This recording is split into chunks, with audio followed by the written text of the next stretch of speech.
Regarding the tutorial, I have announced that we'll have the tutorial 10 to 11 on every Wednesday. So, and I have also sent a message in MS Teams. I hope you have all received that same. Yes, sir. Yes, sir. So I have also uploaded the tutorial sheet. Okay, let's get started. Welcome to lecture 4 of solid mechanics. Let us solve an example. In the last class, we discussed how to get the stresses which is there in one plane of reference XYZ with respect to another coordinate system capital XYZ. So we can do it for any reference axis which is oriented or which is having some angle, or you know the direction cosines of these particular axis. Now let's say I have a problem, similar problem. This is the stress tensor I have. The values are like this.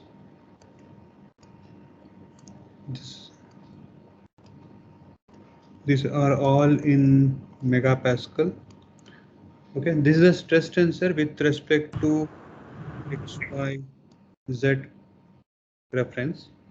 What we need to find out is that we need to consider a rotation of x, y axis by 45 degree counter clockwise to form another axis, that is capital XY axis, about the Z axis or even the capital Z axis. So we need to find out what is the stress vector corresponding to XYZ axis. So this we have to obtain. So we don't know what is the stress corresponding to capital XYZ, that we have to find out. Now let us say we have this is X axis, this is Y axis, we know this, and we want to counterclockwise rotation given to this. This is capital X, this is capital Y. So this is done about the this is also equal to small z and capital Z. About the Z axis we have rotated this. Okay, now this angle we know is 45 degree, and here also this is 45 degree. Now what is L1 here? What is M1, N1? What are the values of L1? That is the, how do you define L1? That is the cos angle between small x and capital X axis. That is 45 degrees. So that is equal to here 1 by root 2. M1 is equal to again 1 by root 2, and N1 is equal to 0. Similarly, L2 is equal to how much? How do you define L2? L2 is equal to cosine angle between small x and capital Y. What is the value of L2 now? 45. So 1 by root 2. Cos of that? Minus 1 by root. Minus 1 by root 2. M2 is equal to 1 by root 2 and N2 is equal to 0. And similarly, L3 0, M3 is equal to 0 and N3 is equal to 1 because the rotation is about the Z axis. Okay. Now we know what are these values. So just we have to find out sigma x, that is equal to sigma x L1 square plus sigma y M1 square plus sigma z N1 square plus 2 L1 M1 tau xy plus 2 L1 N1 tau xz plus 2 m1 n1 tau yz and so on. So I can also get sigma y, tau xy, sigma z, tau xz, and tau. So we can get all these other 5 components from the expressions we have already mentioned there. So that is I can say that this S, that is a stress tensor corresponding to capital X, Y, Z, is given by, if you do the calculation, you get 6, 1, root 2, 1, 4, minus root 2. This is root 2, minus root 2, and 8. Okay, so this is actually what we are looking at. Now, there is another property of this stress tensor. Now, if I look at this, for example, the stress vector S, let's say I will just write like this. That is given by sigma x, tau xy, tau xz, tau xy.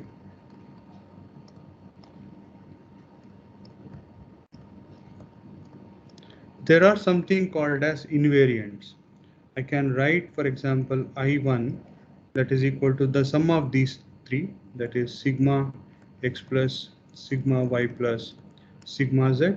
I can write another I2 as equal to sigma y, tau yz, tau yz, sigma z plus sigma x, tau xz, tau xz, sigma z plus sigma x, tau xy, tau xy, sigma y. What do you call these three terms? What is this determinant of these three?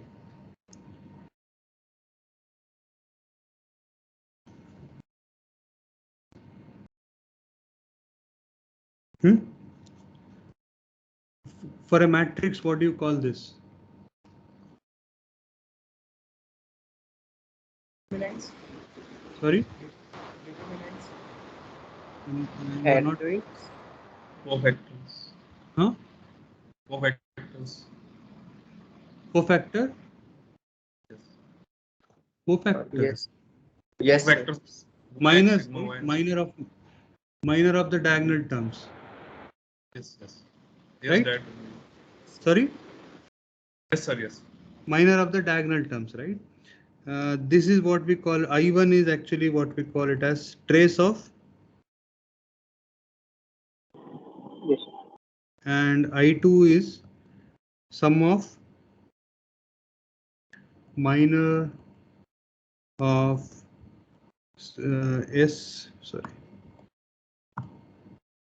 SII, and another we have is what we call it as I3, that is a determinant of this S, the stress tensor, sigma x, tau xy, tau xz.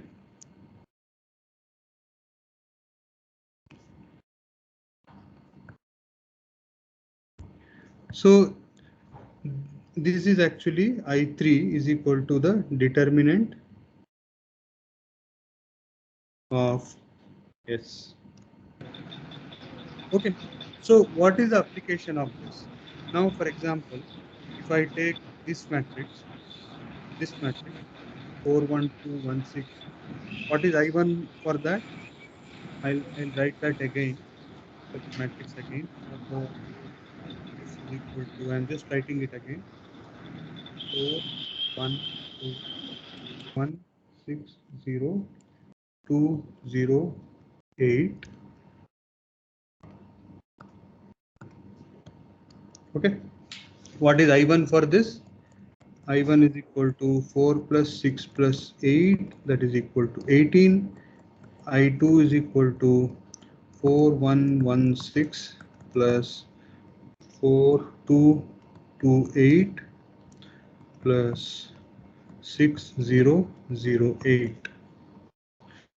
This is equal to 99. and I3 is equal to determinant of S, which is equal to 160. Okay, so this is just a mathematical expression, right? Now I'll take this, okay, the S corresponding to capital XYZ. So that is given by,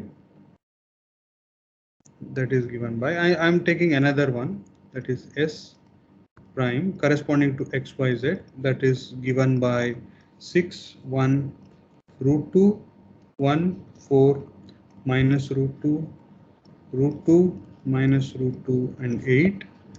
So for this, if I want to find out I1, what is I1 equal to? This 6 plus 4 plus 8, that is equal to 18. I2 is equal to determinant 6, 1, 1, 4 plus 6 root 2, root 2, 8 plus 4 minus root 2 minus root 2, 8. So this also turns out to be equal to 99. And similarly, I3 is equal to determinant of S dash. So that is also equal to 160. So if I look back here, these values are same whether I consider XYZ or I consider another set of coordinate axis which is rotated by 45 degree with respect to or about the Z axis, right? About the Z axis, I made the rotation of the plane. That means these values of I1, I2 and I3 did not change. Therefore, we call these as invariants. These are called as stress invariants. So the values of these are independent of the coordinate axis we choose.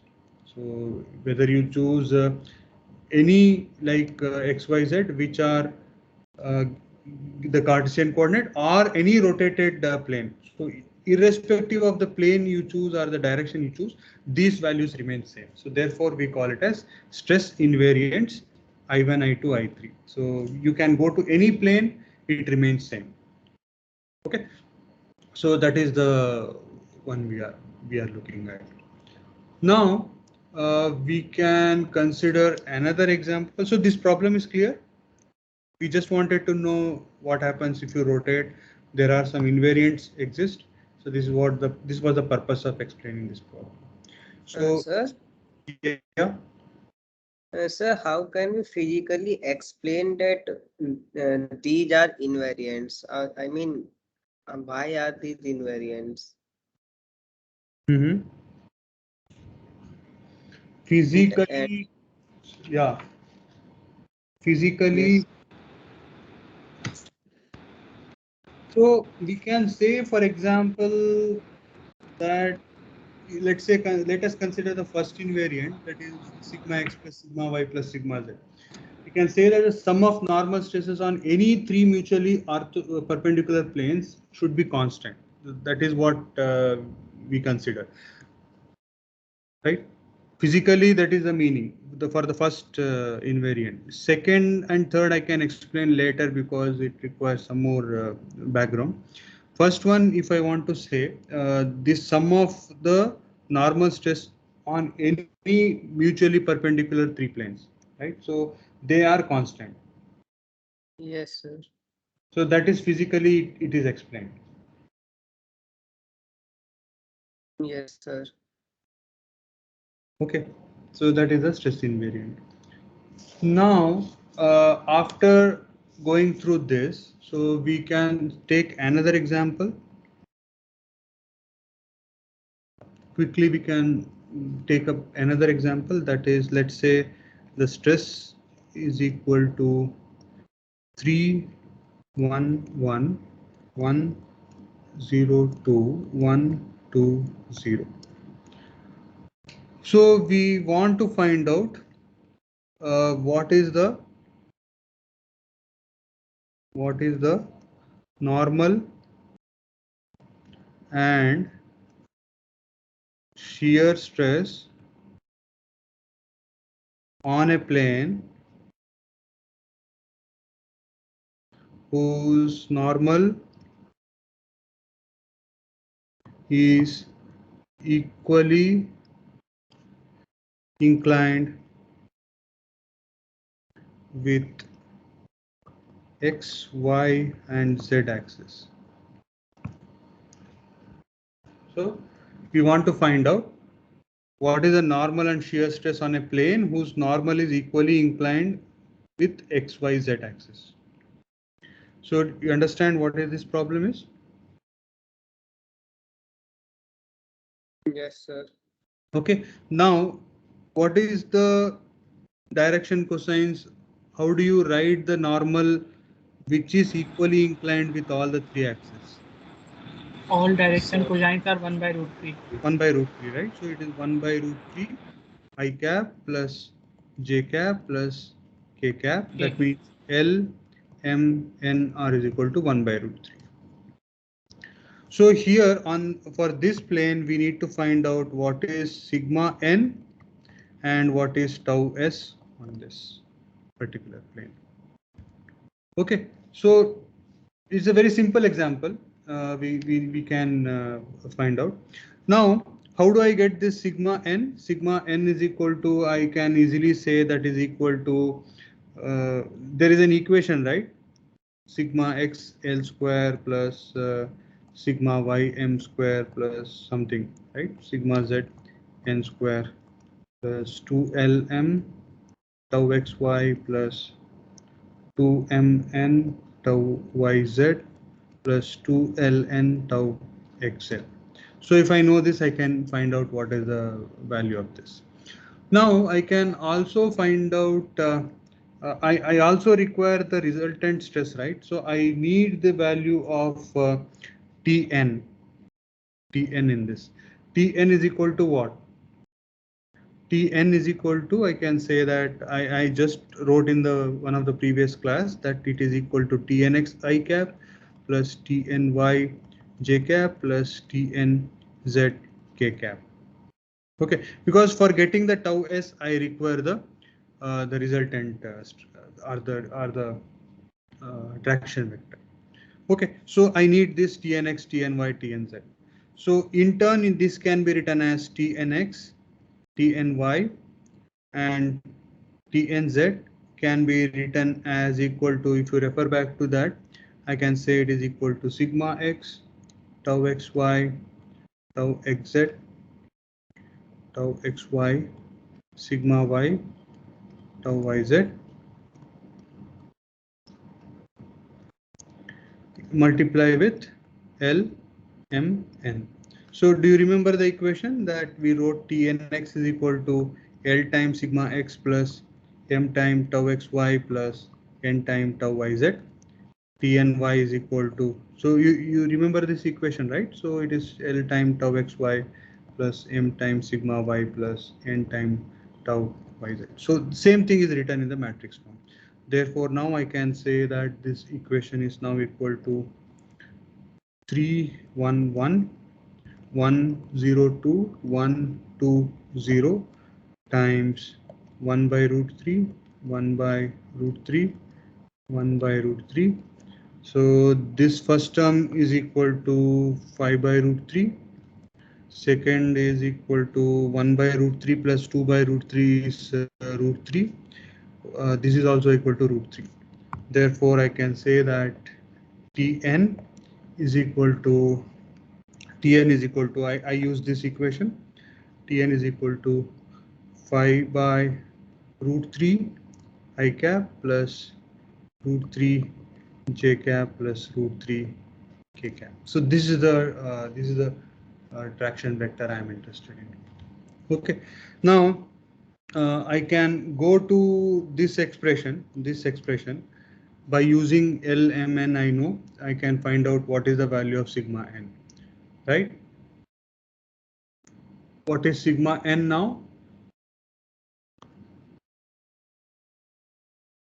What is sigma n for this? I go to the equation, sigma n is equal to sigma L square plus sigma y m square plus sigma sigma z n square plus so on. Can you tell me what is this? 11 by You 3. can take dot product. R. I mean, I can further dot, instead of doing this, what I can Dot do is product. I can take the dot product Dot T product. n dot n, and that is 5 by root 3 I cap plus root 3 j cap plus root 3 k cap dot 1 by root 3 I cap plus 1 by root 3 j cap plus 1 by root 3 k cap. This is equal to 11 by 3 1 by root 3 I cap plus 1 by root 3 j cap plus 1 by root 3 k cap. So this is the sigma n. Either I can use this expression or just take the dot product, whichever way is okay. Okay. Now, how do I get the shear stress tau s? Tau s. Tau s is equal to square root of tnx square plus tny square plus tnz square minus sigma n square, the magnitude of that. Okay. So that is equal to what is tnx square? 5 by root 3 square. So this you can find out. You get this is equal to square root of 5 by root 3 square plus root 3 square plus root 3 square minus. So what is the magnitude of sigma n?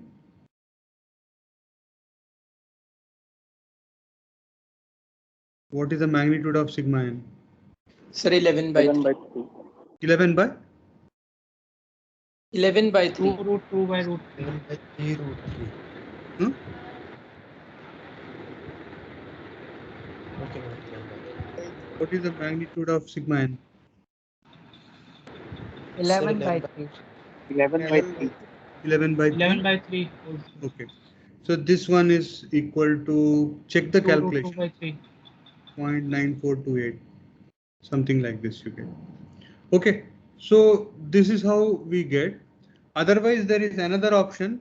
We know this expression Tn is equal to n times sigma n plus T times sigma tau s. So these are the unit normal corresponding to this. Therefore, I can say that tau s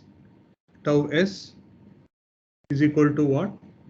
As a vector, if you want to just get from the vector, I can just write it in terms of the vector. This is equal to sigma n plus tau s vector. Okay, tau s is equal to Tn minus sigma n. So vector also we can get from here.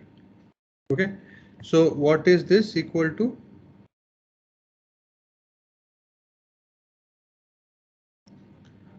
Tn we know, we have found out here, and sigma n is already found here. Therefore, I can say this is equal to 5 by root 3 minus 11 by 3 root 3 I cap plus root 3 minus 11 by 3 root 3 j cap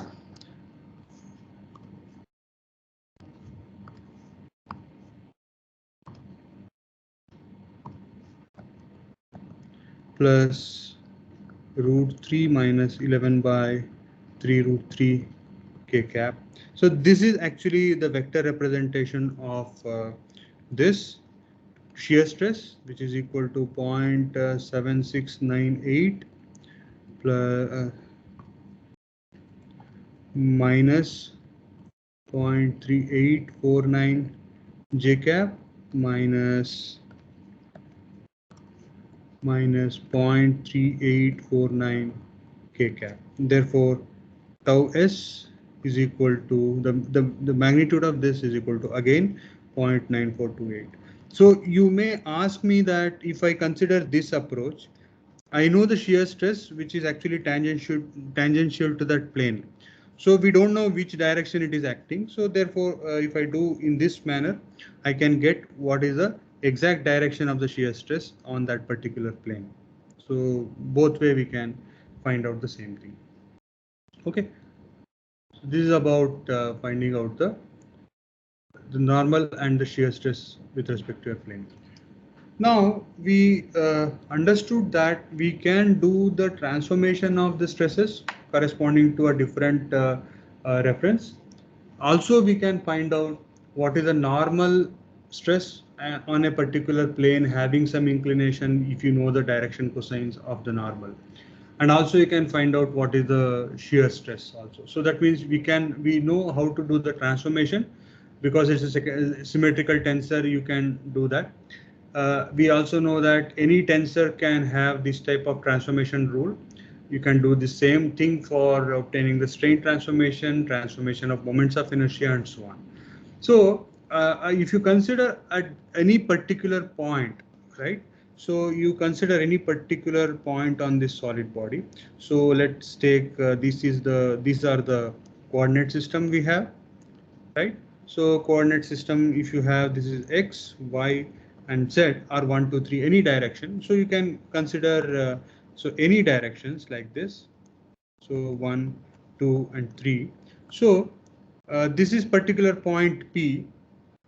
At this particular point P, there exist some 3 mutually perpendicular planes corresponding to this.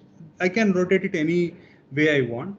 There should be at least some plane in which the shear stresses vanish. That means the stress component on that plane is purely normal stress. This may not be there. Tau n may be 0. The tau s part is actually 0. So it's possible to get that type of plane.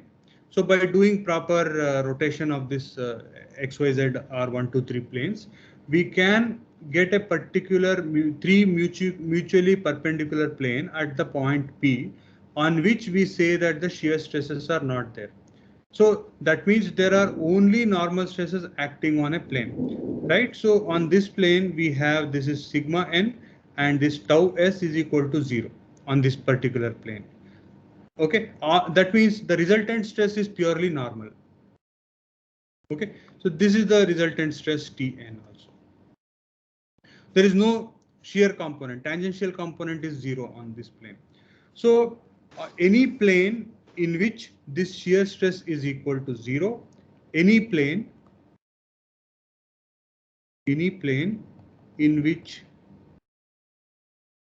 the resultant stress is purely normal,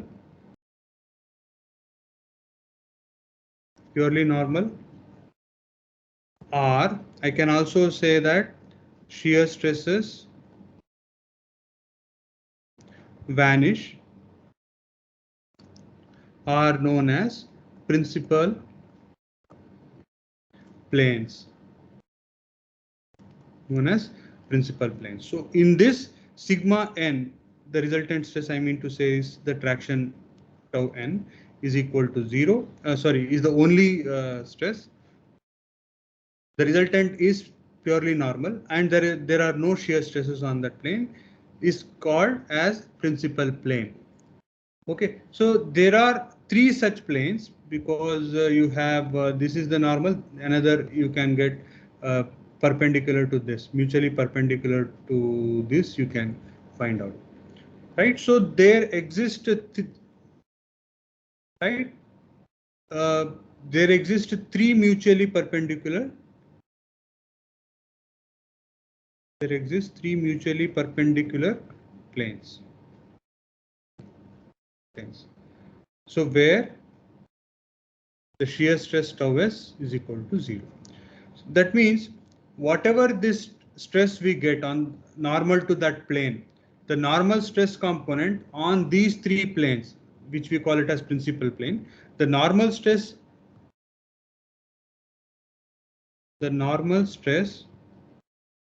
components on the principal planes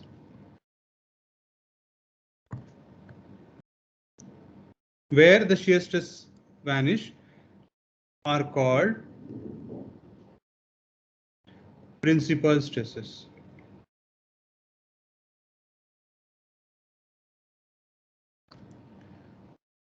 Okay, so we denote this by sigma 1, sigma 2, and sigma 3. These are the principal stress. So that means if I consider this is plane 1, this is 2, and this is 3, I have sigma 1, I have sigma 2, and I have sigma 3. So that means on this particular plane, right? On this particular plane where I have this as a normal as 1, there are no shear stress. Tau is equal to 0. And corresponding to this, there are no shear stress. Corresponding to this, there are no shear stress. Only normal stress acting on that plane. So these planes are known as principal planes. Right? So this is what we want to know. So what is the physical significance of such planes? Right? So why do we need this principal stress? What are the importance of principal planes and all? Later we can also prove that these principal stresses are the maximum normal stress you can have for that particular point. Now let us say I have for this I have a particular point, I have these are the stresses like sigma x. So I have all the general components of stress like this. Okay, so that means I can rotate this by in any manner I can rotate it, right? So I get somewhere where the shear stresses are 0, I get sigma 1, sigma 2, sigma 3. So these are the maximum values I can get. Okay, so it cannot be more than sigma 1, it cannot be more than sigma 2, and it cannot be more than sigma 3 on a particular mutually perpendicular planes or mutually perpendicular coordinate system.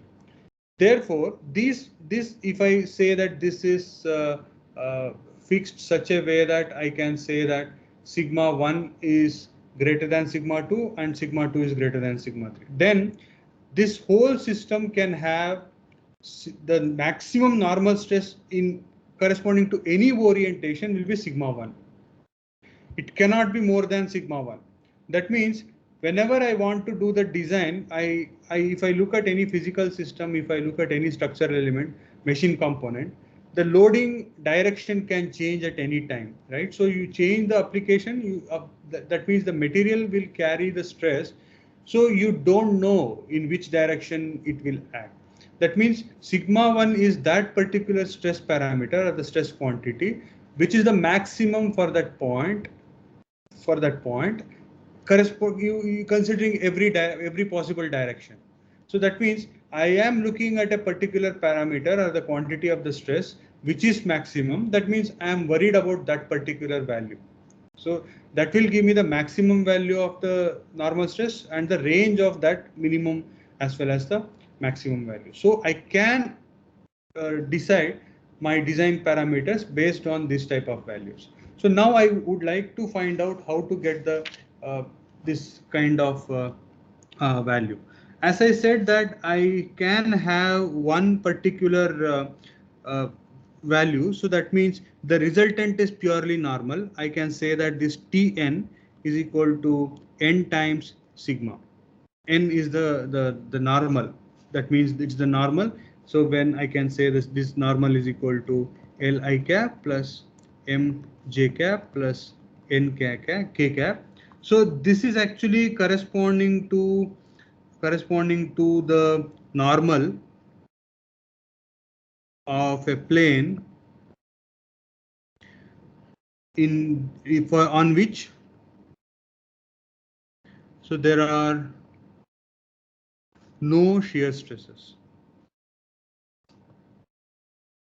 So we have considered a normal of a plane on which there are no shear stress acting. Therefore, the second part of that T times tau s, this is equal to 0. There are no shear stress acting. Therefore, I can consider that what is my Tn? I know that Tn I can write it as Tnx I cap, Tny j cap, and Tn zk cap. I just write it as equal to sigma xl plus tau xym plus tau xzn I cap plus tau xyl plus sigma ym plus tau yzn j cap plus tau xzl plus tau yzm plus sigma z n k cap. This is nothing but equal to this Tn.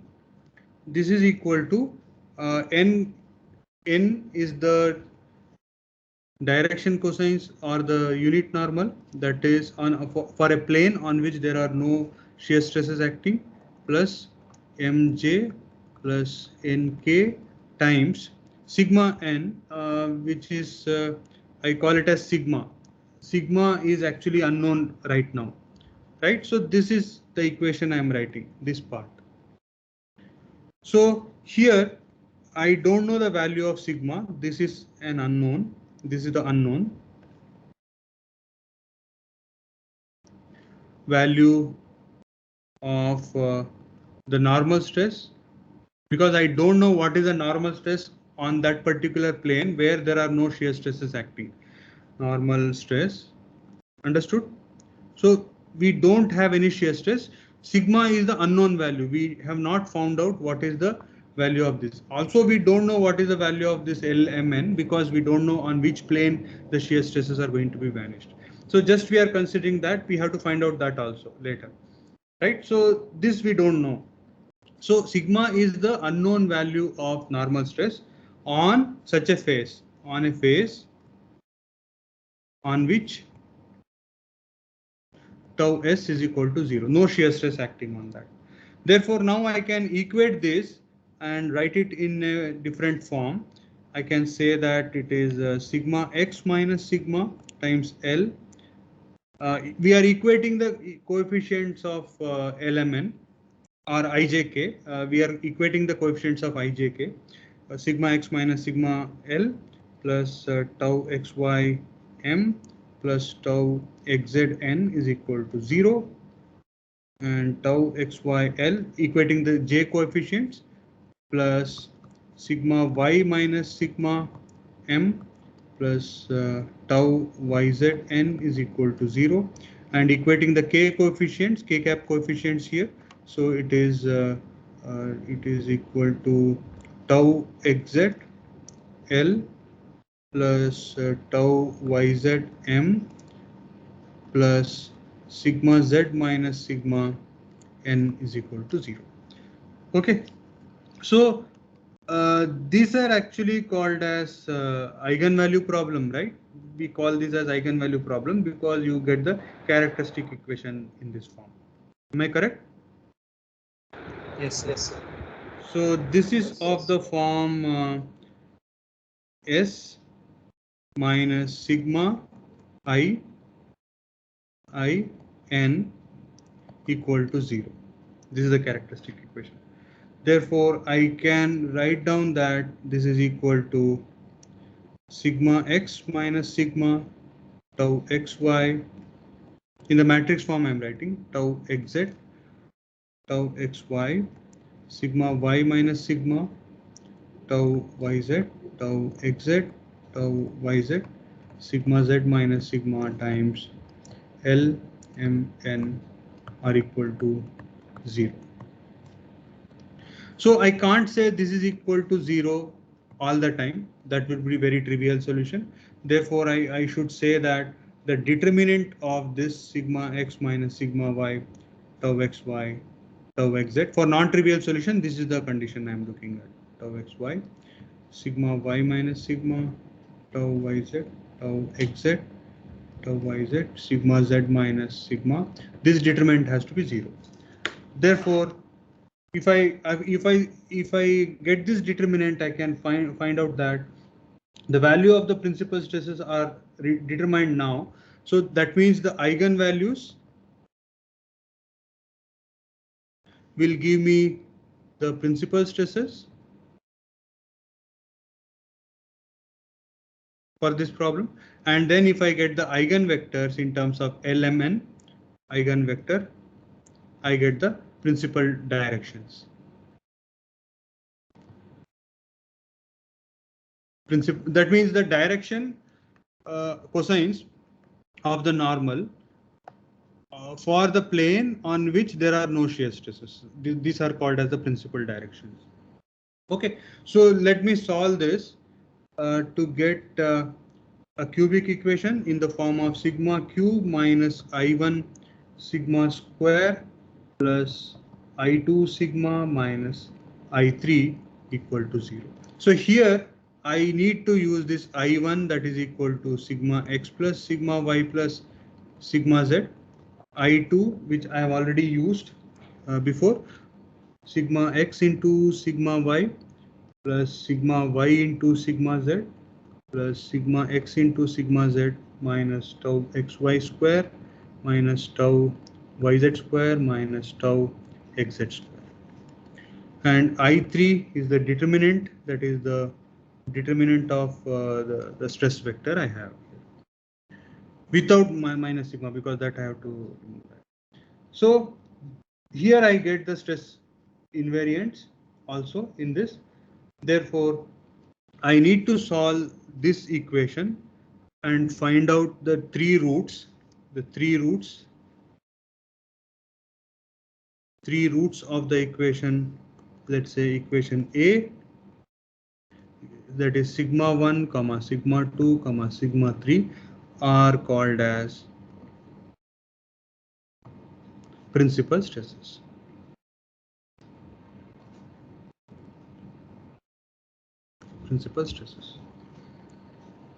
Okay, so we call this as principal stresses. Any question on this?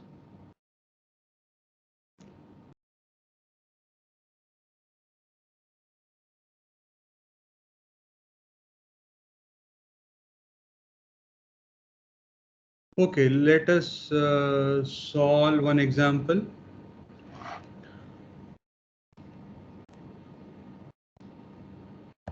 Example that we have minus 10, 15, 0, 15, 30, 0, 0, 0, 0. Okay, so we want to find out what are the principal stresses. Determine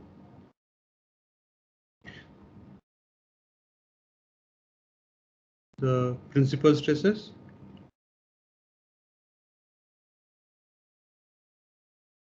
for this problem. Okay, now let me put the invariants first, because I need to write down this equation A, that is sigma q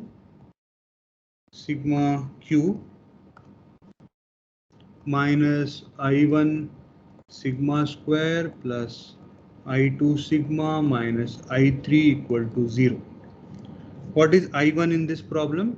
I1 is equal to 20.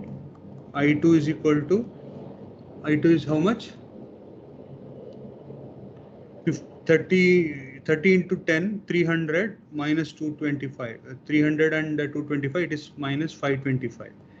And I3 is 0. I3 is 0.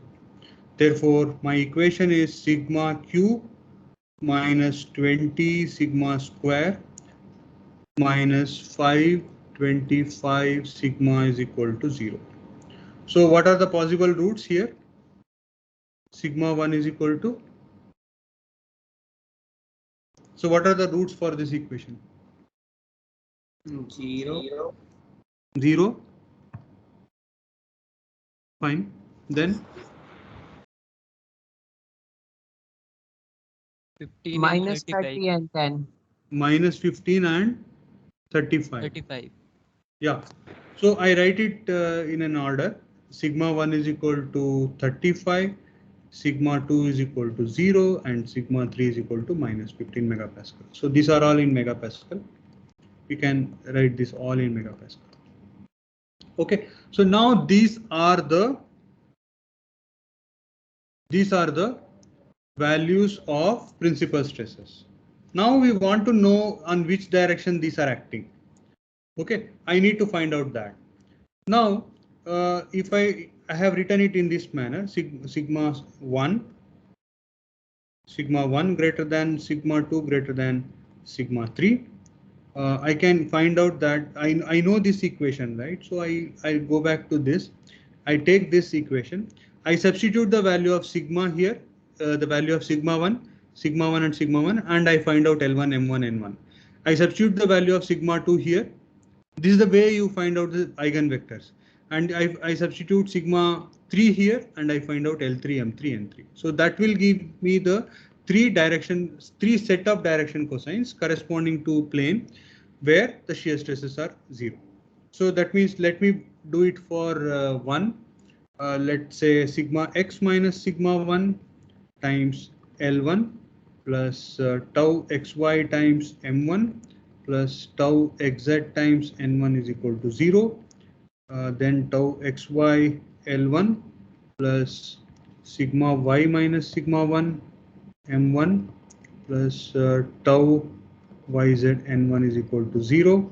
And then I have tau xz L1 tau yz M1 plus sigma z minus sigma 1 N1 is equal to 0. So these are the equations I am considering here. So therefore, what do I get if I substitute sigma x is minus 10 and 35, minus 10 and 35. So the first equation is minus 45 L1 plus sigma tau xy M1 tau xy 15 and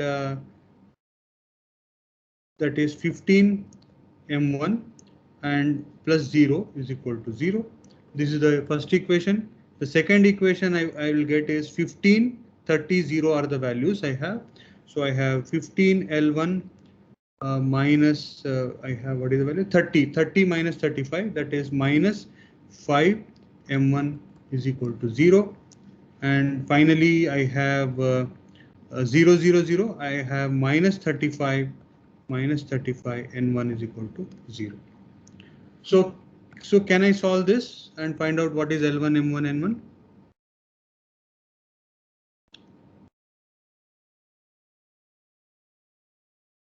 I get N1 is equal to 0.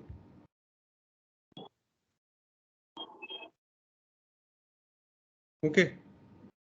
Can I solve this remaining two equations? No, sir. Why? Sir, if we will multiply by 3, then Sorry, we will can you get the repeat same your answer? equation. Can I solve these two remaining equations? Both equations are same. Can you be a bit louder? No, sir, they're both same. They are same equation. They are same, right? So I need to use another Sir, set. they are both. That is L1 square plus M1 square plus N1 square is equal to 1. So this is the condition of the direction cosines. I make use of this.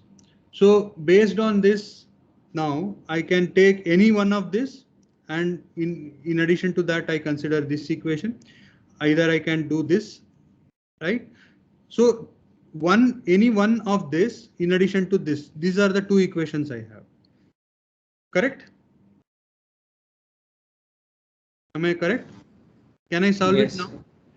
I get Yes. L1 is equal to plus minus 0.3162. Yes. And M1 is equal to plus minus 0.9487. Therefore, the possible N1 is equal to 0.3162 I cap plus 0.9487 J cap, or other possibility is that it is minus 0.3162 I cap minus 0.9487 J cap. So what is the difference between these two? I consider plus. So they are opposite to each other. Opposite to each other, right? So that means it is the same line. So this is the first direction cosine. Similarly, I can also do for sigma 2 is equal to 0. I can find out the values, right? I can make use of this equation and find out for sigma 2 what will happen here. Sigma 2, this equation will be minus 10 minus 0, that is equal to minus 10 L1, right? It is equal to minus 10 L1 plus 15 M1 is equal to 0. 15 L1 plus 30 M1 is equal to 0. And then 0 is equal to 0. Only two equation plus L1 square plus L2 square. It should be L2. L2 square plus M2 square plus N2 square is equal to 1. So can you give me the values of LMN?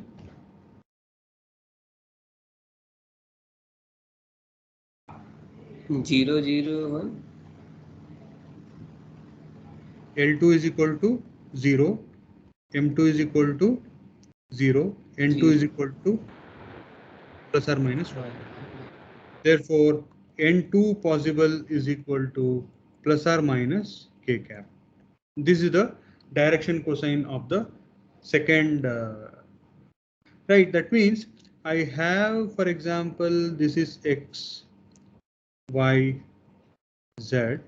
I get direction 1, 2, and 3. This is corresponding to N1, N2. I'm not writing it as per this. It should be different, right? I'm just writing it in a separate manner.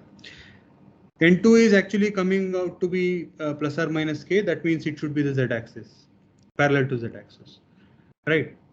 So I get this type of 3 system. Similarly, I can also find out sigma 3 is equal to, I put minus 15 and get the value of N3.